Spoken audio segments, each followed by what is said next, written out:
All right. Well, hey, everybody. So glad to get to see you guys this morning. So, as Paige mentioned, we are in a brand new series called The Way. And as you can kind of see from our bumper video, there's a lot of nature themes kind of tied into it as we're going throughout this series. In fact, how many of you guys have been hiking before? Anybody just you guys love hiking? Or do you got drug along? Anybody you absolutely love hiking? Anybody you're more like, I got drug along? You're like, yeah, they made me go. Yeah. So I absolutely love hiking. In fact, that's why I have all this crap with me, is because, I have a lot of hiking stuff because I love doing hiking trips. I love just going, hanging out with my friends, just, traveling through the woods. In fact, that's why I love disc golf so much, is because it's really just hiking and sports combined, which I love. And even when I go regular golfing, I try to spend as much time in the woods as I can. And so I'm pretty good at it. But anyway, so as we're going throughout this series that we're calling The Way, we're going to be using a lot of hiking themes and terms and concepts, and a lot of kind of nature type stuff, to really draw some spiritual conclusions from. We're going to look at some major different things or concepts or themes from when you're hiking, when you're going on adventures and going on trips, to really help us learn some key spiritual truths. And so as we jump into that, all right, we're going to today be talking about a concept known as seeking the summit. Seeking the summit. Now, how many of you guys, anybody here go hiking someplace really incredible, just really beautiful, like those once in a lifetime hikes? I'd love to hear some place you guys have gone. Anybody have a really famous place you've gone? Yeah. Oh, so all the national parks out there. Okay, I'm super jealous. So Yellowstone was the best. What was the worst? Of Grand Tetons. All right, so take that, Grand Tetons. So yeah, anybody else go on any really big trips? Sean, what about you back there? Smoky Mountains, yeah, Smoky Mountains. So a bunch of you, we took on our adventure trip last fall. We did a Smoky Mountains trip, which was absolutely incredible. And so a lot of you guys got to go hike a lot of really famous trails when we went there. Anybody else, any really big adventure hikes? Yeah. Yeah, in El Salvador, hiking a volcano, which is pretty insane. Every time I picture this, I always picture lava flowing. I know it's not, but you know what? I picture it could have happened at any moment. So yeah. What about you, Patrick?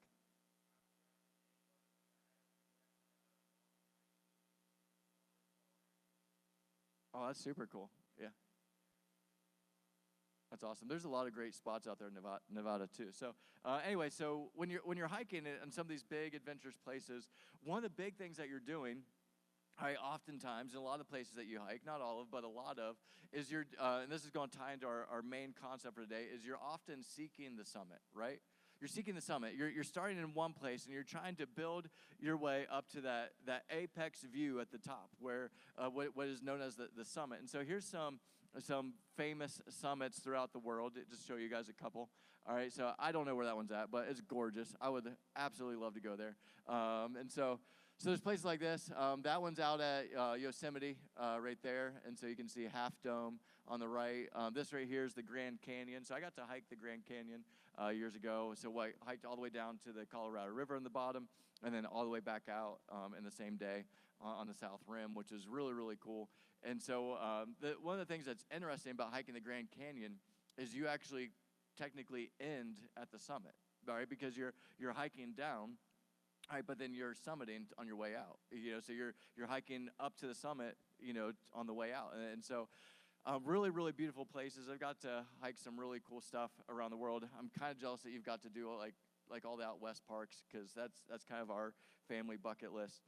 But when you're thinking about seeking the summit, what you're thinking about is this idea of trying to get on the path that is going to lead you up to that view that you've always wanted to see, right? That view that you were longing for is the whole reason why you went, right? That view is the whole reason why you went, to why you were traveling up there to begin with.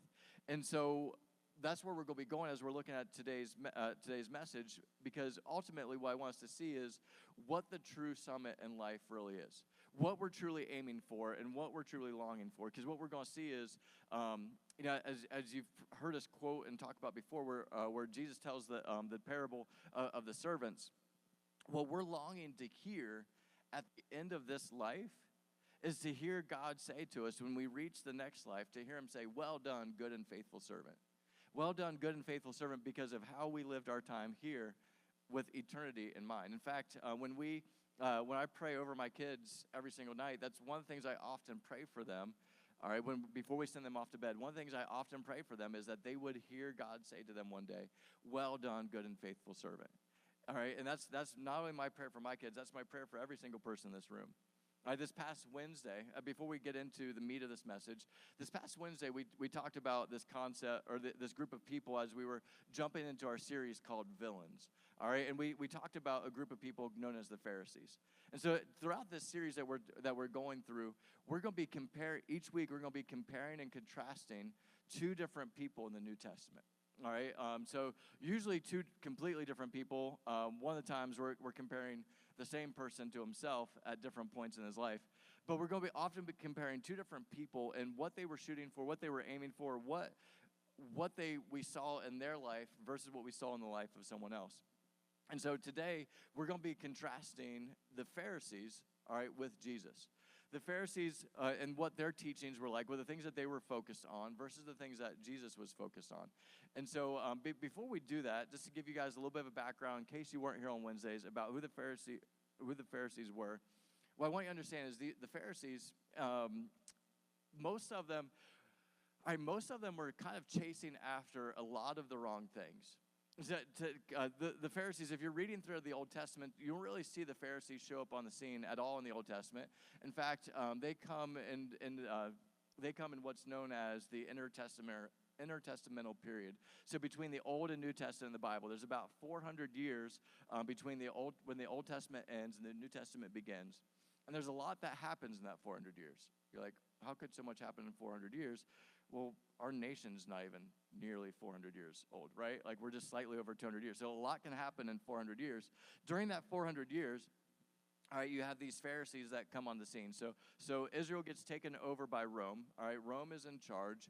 And the Pharisees show up on the scene as this group of people that are trying to bring Israel back to what they were originally like.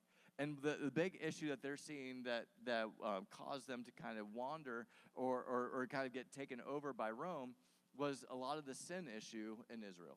Because there's so much sin issue that the Pharisees saw that this is the reason why God has allowed us to be taken over by Rome.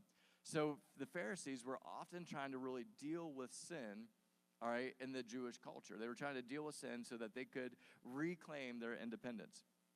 All right, and so that's where the Pharisees are. And so now when Jesus shows up on the scene, the Pharisees have already kind of been in power. They've already been leading for a couple hundred years now. They're well established. And so Jesus shows up on the scene, but the Pharisees, what was good in them, that they were trying to avoid sin, all right, what was good in them, they allowed to kind of grow to an extent of, like, I'd say, obsessiveness. So obsessive that the Pharisees, not only were they like strict on following the law, they would write so many additional laws to help them avoid breaking the original laws. All right, and so they were writing all these additional laws that were about, like, how to wash your hands properly and all this other stuff. All right, so that they would avoid other sin. All right, so they avoid other sin issues. And so they're constantly trying to deal with that. And so Jesus shows up on the scene, all right, and the Pharisees have all these additional laws that kind of cause them to miss the point of the original laws themselves. And so they have times, these moments, where a lot of the Pharisees are getting mad at Jesus because, well, he healed somebody, but he healed somebody on the Sabbath. He healed somebody on the day of rest. And so that this was some big egregious thing that Jesus must have done. All right, so they create all these additional laws, but then the Pharisees often use these laws to try to hold on to power, and kind of place themselves above the rest of people in society. So many of them thought that they were better than others. Many of them thought that they had arrived, and they had a considerable amount of power. They had a considerable amount of influence, and they had a decent bit of wealth at it as well. All right, and so that's all important in understanding that when Jesus showed up on the scene and he was challenging a lot of the systems of the Pharisees didn't like that because that was hurting what they were gaining. All right, Jesus was challenging some of the systems, and that was putting a dent in the Pharisees' pocketbook. All right, and so, or in their budget, and so they didn't like that, and so they took issue with Jesus because they were focused on their own wealth, they were focused on their own comfortability, they were focused on their own notoriety, and Jesus challenged all those things. All right, because Jesus was seeing that the Pharisees were focused on the wrong stuff. All right, but here's the thing, and just to clarify, not all the Pharisees were bad. In fact, you see several Pharisees in the New Testament that were seeking Jesus, that were coming to, like Nicodemus coming to Jesus for answers about how to be saved. You know, that's where we get the famous John 3:16 verse, is Jesus' conversation with a Pharisee.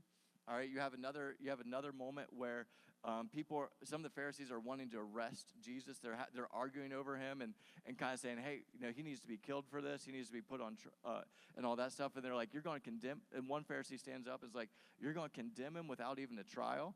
And then the other Pharisees are like, what? Like, are you one of his followers now too? And then when Jesus gets crucified, all right, the tomb that he's buried in, all right, is actually the tomb of another Pharisee. The Pharisee lets Jesus have his tomb. All right, that he goes, Joseph of Arimathea goes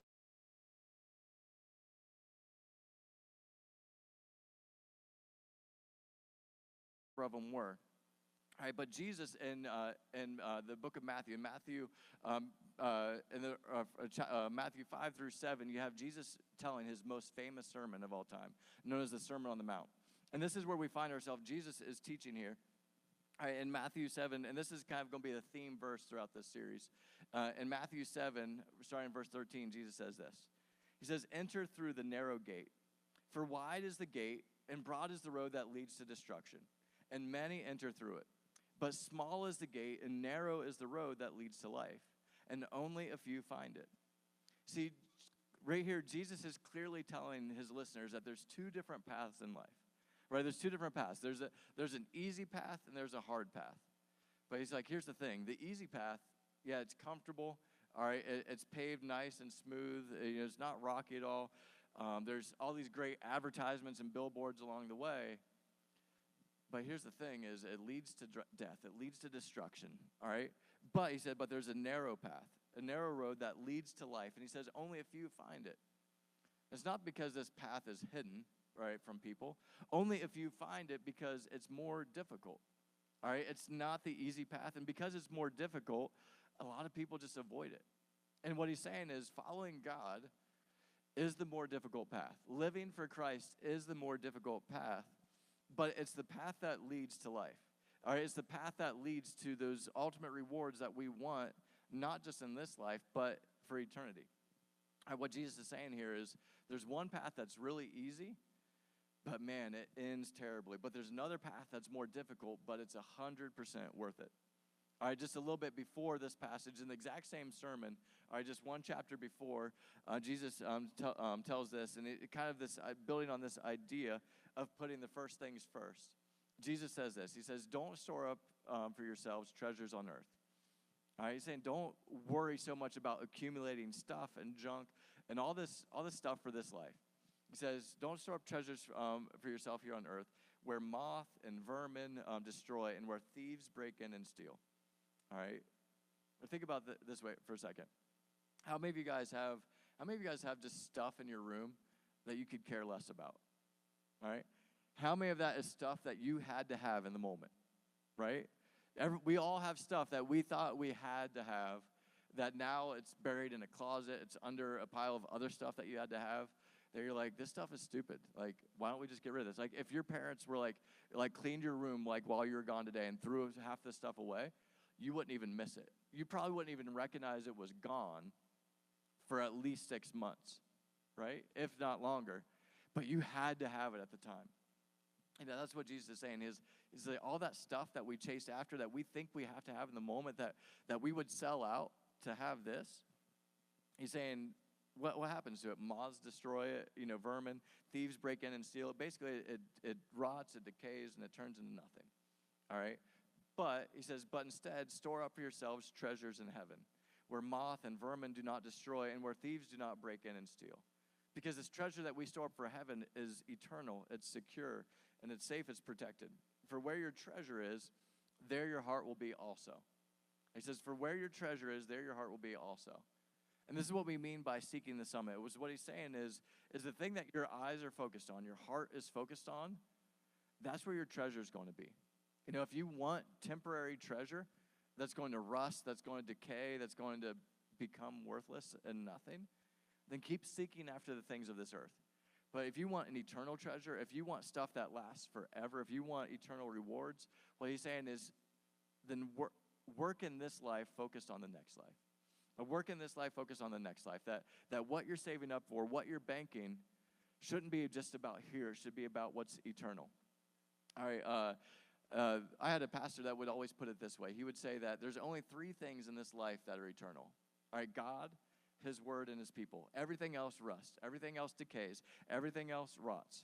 But only 3 things in this life are eternal. God, his word, and his people. And basically what he's saying is there's only 3 things in this life that we can take into the next with us. And that is how much we get to know God in this life. All right, and second is how much we get to know his word. All right, because that lasts forever. And then the people we get to take with us. And so for me, every decision I make, I try to make it an eternal one.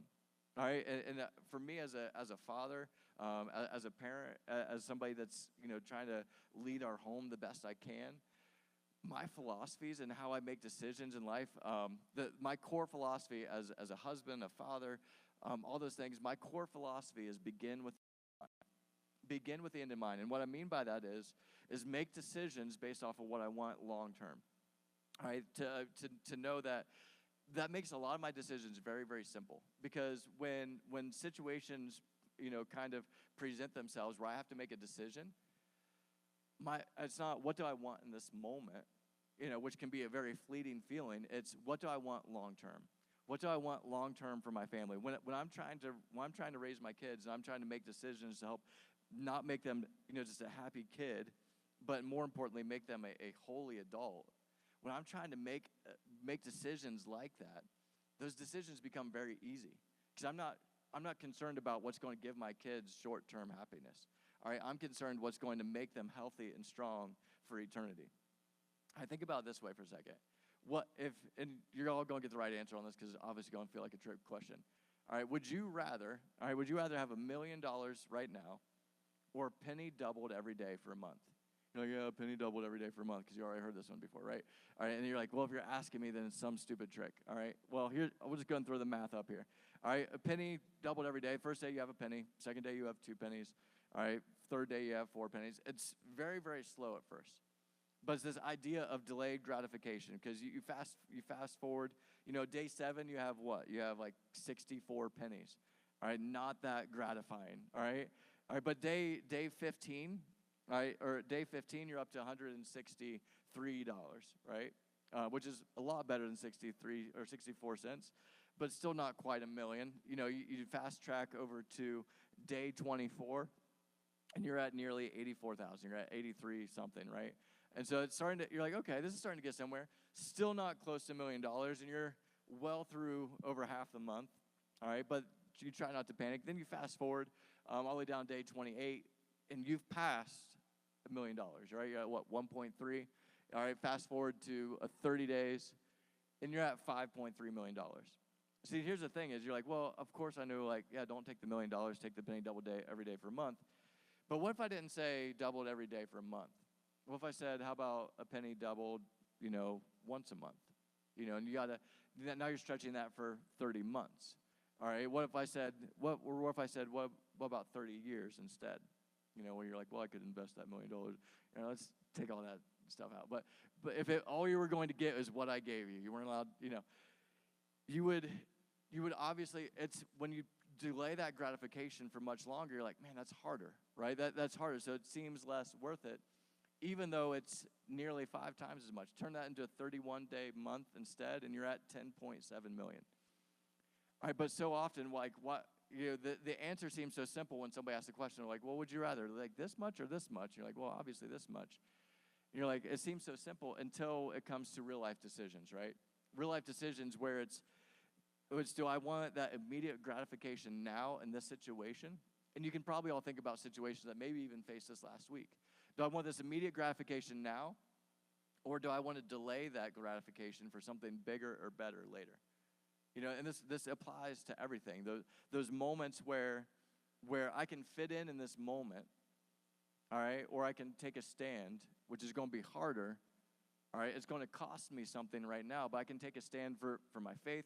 I can take a stand for this person I'm watching get picked on. I can take a stand for what's right in this situation.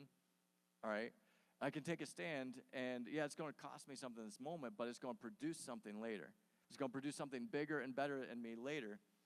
And here's the thing: is most people settle for the immediate now.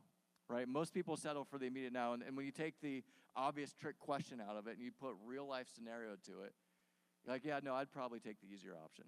Right? And a lot of times we do. Why? Jesus said it himself, right? He said that wide is the path to destruction and many people walk it. Many people take the easier path is what he's saying. But the harder path, that's what it looks like to seek the summit. As you remember, we were talking about the Pharisees earlier as we kicked off. And there's one particular Pharisee that I want to talk about who eventually finally figured it out. All right? And that was the Apostle Paul. And so the Apostle Paul was a Pharisee. All right? Not only was he a Pharisee, he was really good at being a Pharisee.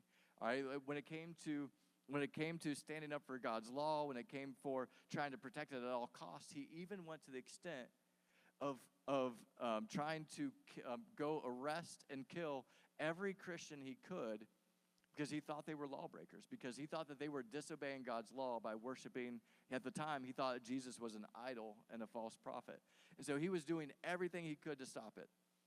And Paul was such a good Pharisee that many people think that he was on track. All right, he was like because the Pharisees were really a political group. All right, a lot of people think that he was on track to become the chief priest someday. Like the highest of all the priests, of all the elites. All right, and so some people think he was even on that track to be able to do that because of one that particularly Gamaliel, the Pharisee that he was studying under, was a pretty high up dude. So he was being trained by one of the most high up Pharisees. All right, and so he's under him, and he's on a great track. And when Paul meets Jesus, he throws all of that away. And he goes on and he talks about that in Philippians chapter 3, and this is what he writes.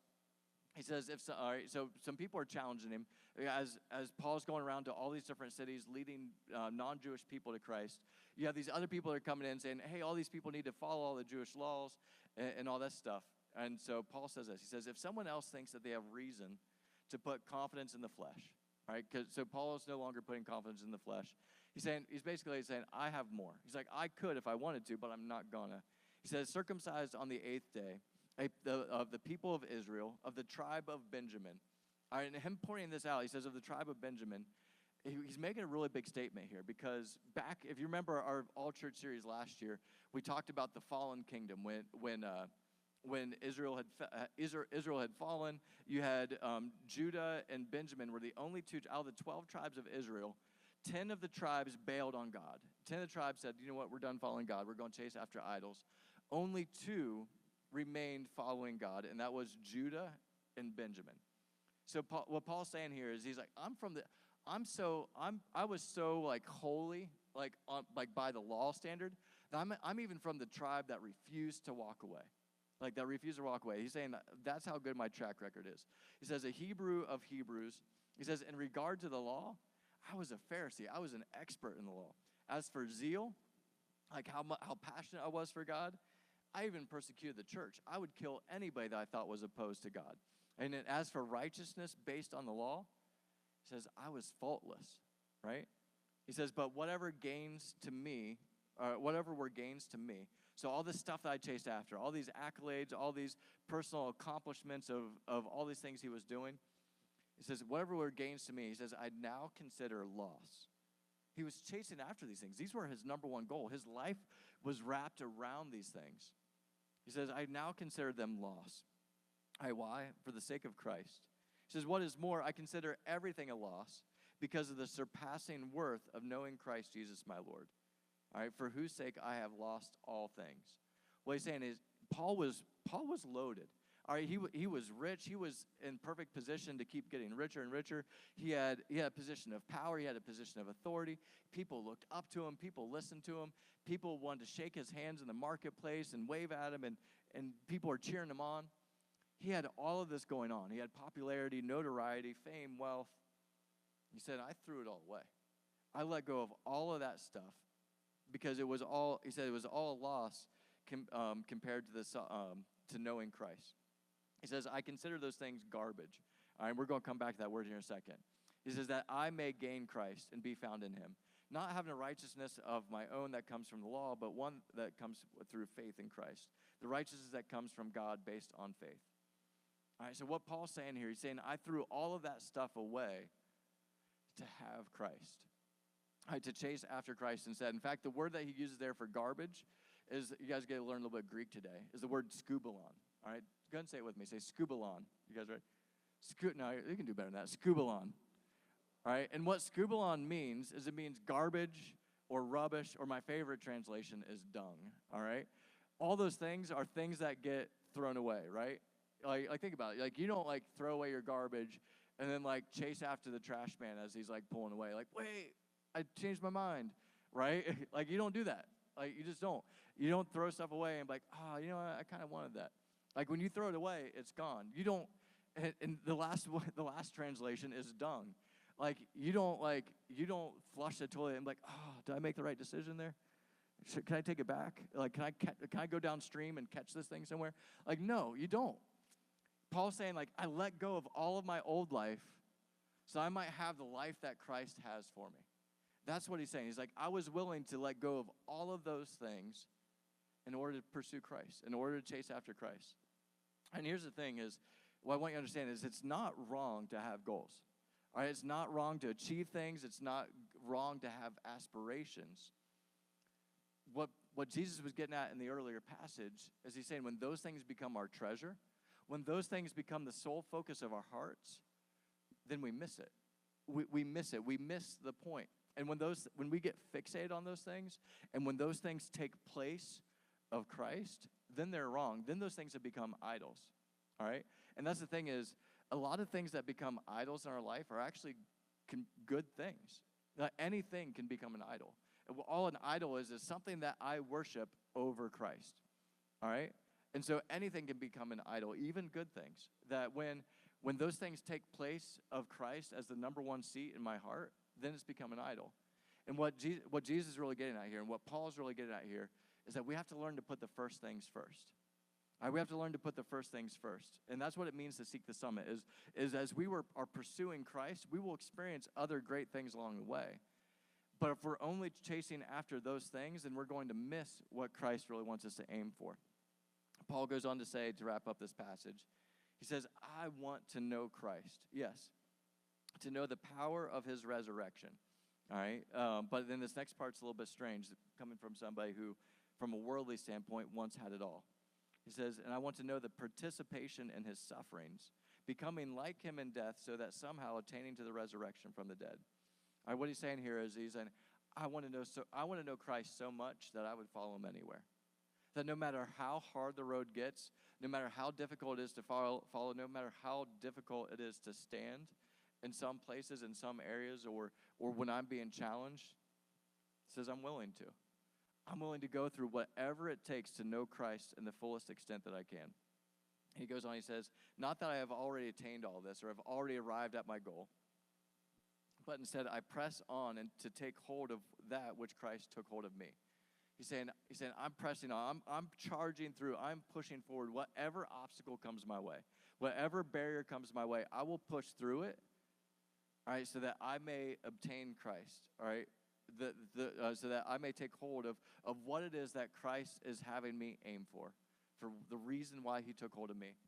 He says, brothers and sisters, he says, I don't consider myself to have taken hold of it yet, but one thing I do. He says, forgetting what is behind and straining toward what is ahead, I press on toward the goal to win the prize for which God has called me heavenward in Christ Jesus. See, what he's getting at here is he's saying, all of that stuff, he's saying, I will walk away from whatever it takes if it means pursuing Christ harder. Like I will lay anything aside if it is an obstacle between me and Jesus, so that I will chase after him over anything else. All right, and here's the thing, and all your small group leaders will tell you this too. We all have goals in life. We all have things that we love. We all have things that we pursue. But those things, all those things, even the best things in our life, only work best when Christ is the head over them, right?